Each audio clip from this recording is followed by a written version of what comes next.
Problem 1, zigzag motion. So we are given xt versus t, that is displacement, versus time curve as shown here, and we have to analyze the motion in terms of quantities of kinematics. So displacement is given. Let's plot and analyze how velocity, which is vt, versus time curve looks like.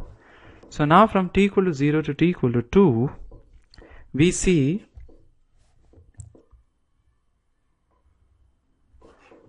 that motion xt versus t is, the curve is a straight line, and this straight line is making a slope of 1. Rate of change of displacement with respect to time is velocity, which is given by the slope. So from time t equal to 0 to t equal to 2, it's a uniform motion with velocity 1 or speed 1 in the positive direction. Now from t equal to 2 to t equal to 4, we see again the motion is uniform because xt versus t curve is a straight line, but the slope is -1. So speed is 1 in the negative direction, or vt versus t curve looks like this, -1. So there's a discontinuity. Now we can repeat the same for rest time intervals at t equal to 6, and then from t equal to 6 to t equal to 8, it will look like this. So this is the velocity versus time. What about speed versus time? Well, speed is nothing here but the absolute value velocity, because speed is never negative, it's always positive. So if we have to draw the speed versus time curve, it will just be this straight line. That is, speed always remains constant, and that is 1 meters per second.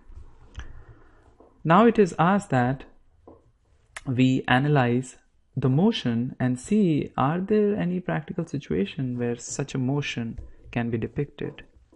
So let's see what is happening to the ping pong ball. It starts at x equal to 0 with a speed 1 meters per second and reaches a distance of x equal to 2 in the positive direction at t equal to 2 seconds. Then what happens at t equal to 2? Its velocity becomes -1, or speed becomes 1 meter per second in the negative direction, and it reaches back again x equal to 0 at t equal to 4 seconds, and such motion continues.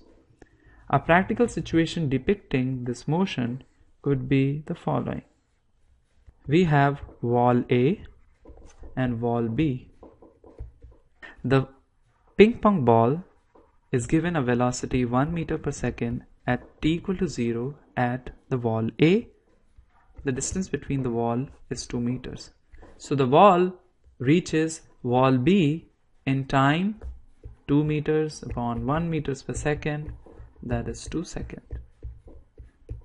Now at t equal to 2 seconds, assuming ideal conditions, wall B gives an impulse to the ball, and the ball gets a speed of 1 meters per second.